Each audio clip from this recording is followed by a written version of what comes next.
नमस्कार दोस्तों आप सभी का हार्दिक स्वागत है आपके अपने YouTube चैनल पे। दोस्तों आज हम बात कर रहे हैं यूपी टेट सीटेट में आए हुए पर्यावरण अध्ययन के महत्वपूर्ण प्रश्नोत्तरी की।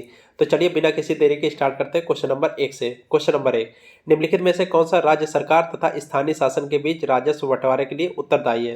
तो दोस्तों यह होता है राज्य वित्त आयोग। आंसर क्या हो जाएगा? ऑप्शन नंबर सी।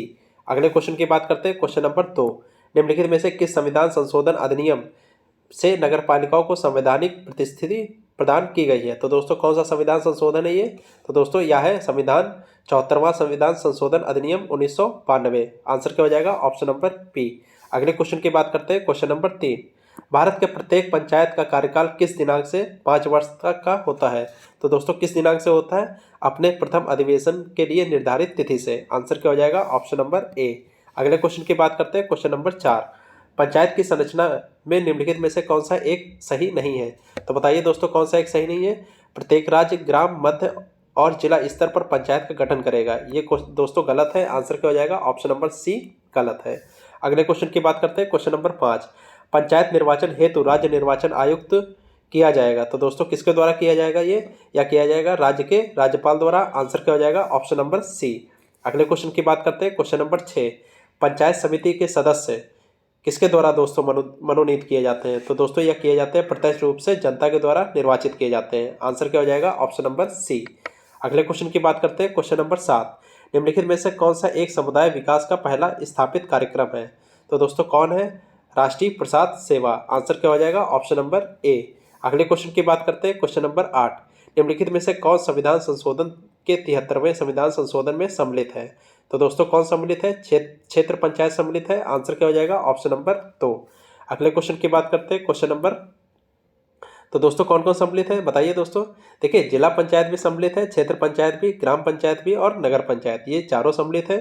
ये देखिए दोस्तों, जिला पंचायत सम्मिलित है 73वें संविधान संशोधन में, क्षेत्र पंचायत और ग्राम पंचायत, ठीक है। नगर पंचायत सम्मिलित नहीं है, ठीक है। क्या हो जाएगा आंसर?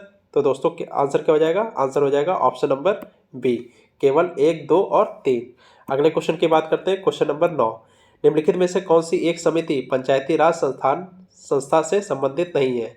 तो दोस्तों कौन सी समिति संबंधित नहीं है? ये PVN राव समिति, ठीक है।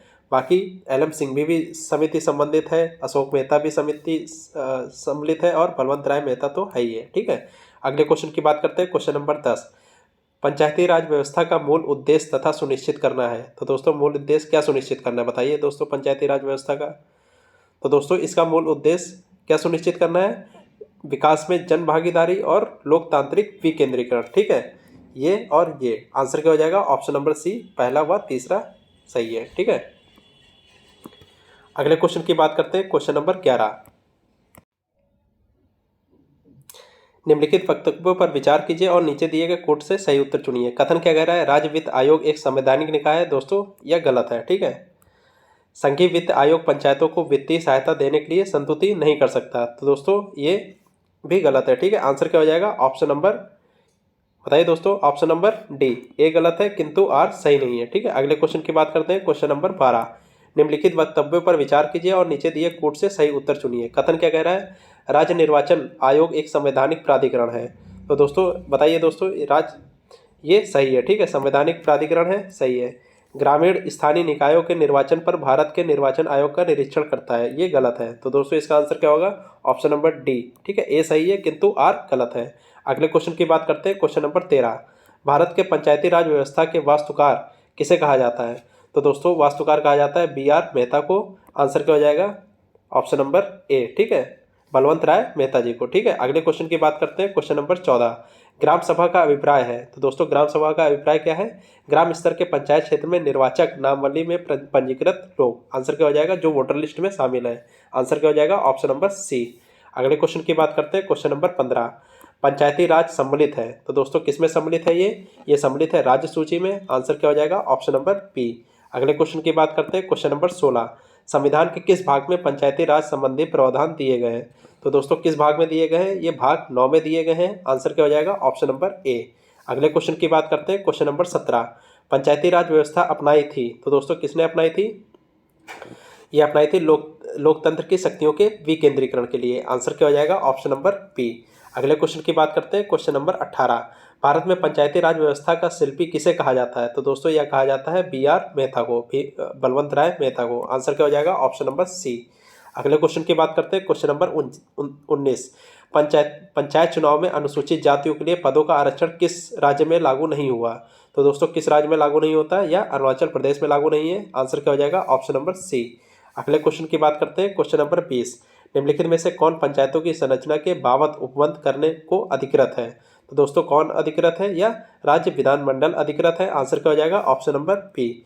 अगले क्वेश्चन की बात करते हैं, क्वेश्चन नंबर 21। राज्य वित्त आयोग एक है, तो दोस्तों ये क्या है? यह एक संवैधानिक संस्था है। आंसर क्या हो जाएगा? Option number C. अगले क्वेश्चन की बात करते हैं, क्वेश्चन नंबर 22। पंचायती राज सम्मिलित किया गया, तो दोस्तों किसमें सम्मिलित किया गया? ये या राज्य सूची में सम्मिलित किया गया है। आंसर क्या हो जाएगा? Option number B. अगले क्वेश्चन की बात करते हैं, क्वेश्चन नंबर 23।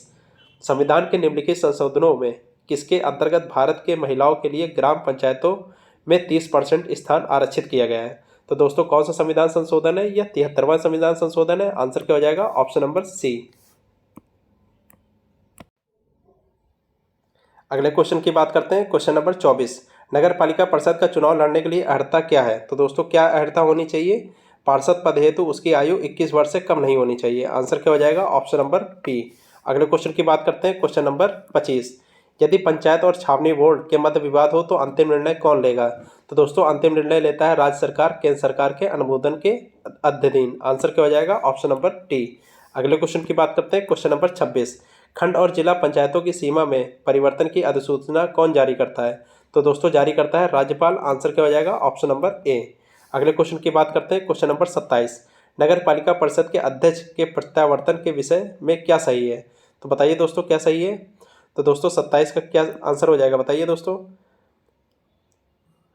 बताइए दोस्तों क्या सही हो जाएगा? देखिए, परिषद के 3/4 निर्वाचित सदस्यों के हस्तांतरित प्रस्ताव के द्वारा प्रत्यावर्तन की क्रिया प्रारंभ की जाती है। ये सही है, ठीक है। और दोस्तों बताइए क्या सही है? और सही है? देखिए दोस्तों, दूसरा सही है, चौथा सही है, और कौन सा सही है? और छठा सही है। क्या क्या है? परिषद के 3/4 निर्वाचित सदस्यों के हस्तांतरण प्रस्ताव के द्वारा प्रत्यावेदन की प्रक्रिया प्रारंभ की जा सकती है, ठीक है। सामान्य मतदाता द्वारा बहुमत से पारित होने पर अध्यक्ष का प्रत्यावर्तित किया जा सकता है, ठीक है। और पूरे कार्यकाल में केवल एक बार, ठीक है, प्रत्यावर्तन की प्रक्रिया प्रारंभ की जा सकती है। ये तीनों सही है। आंसर क्या हो जाएगा दोस्तों? आंसर हो जाएगा ऑप्शन नंबर बी, चौथा, दूसरा, चौथा और छठा सही है, ठीक है। अगले क्वेश्चन की बात करते हैं, क्वेश्चन नंबर 28। अनुसूचित क्षेत्रों में जिला पंचायत की शक्तियाँ के विषय में क्या सही है? तो बताइए दोस्तों क्या सही है? ये सही है जनजाति उप योजनाओं पर नियंत्रण रखना। आंसर क्या हो जाएगा? Option number C. अगले क्वेश्चन की बात करते हैं, क्वेश्चन नंबर 29। निम्नलिखित में से किस समिति आयोग के न्याय पंचायतों के गठन की सिफारिश की थी? तो बताइए किसने की थी? या दोस्तों की थी अशोक मेहता समिति ने। आंसर क्या हो जाएगा? Option number B. अगले और अंतिम क्वेश्चन की बात करते हैं, क्वेश्चन नंबर 30। निम्नलिखित में से कौन सा कार्य स्थानीय स्वशासन से संबंधित नहीं है? तो दोस्तों वह है लोक व्यवस्था का अनुरक्षण। आंसर क्या हो जाएगा? Option number T. धन्यवाद दोस्तों।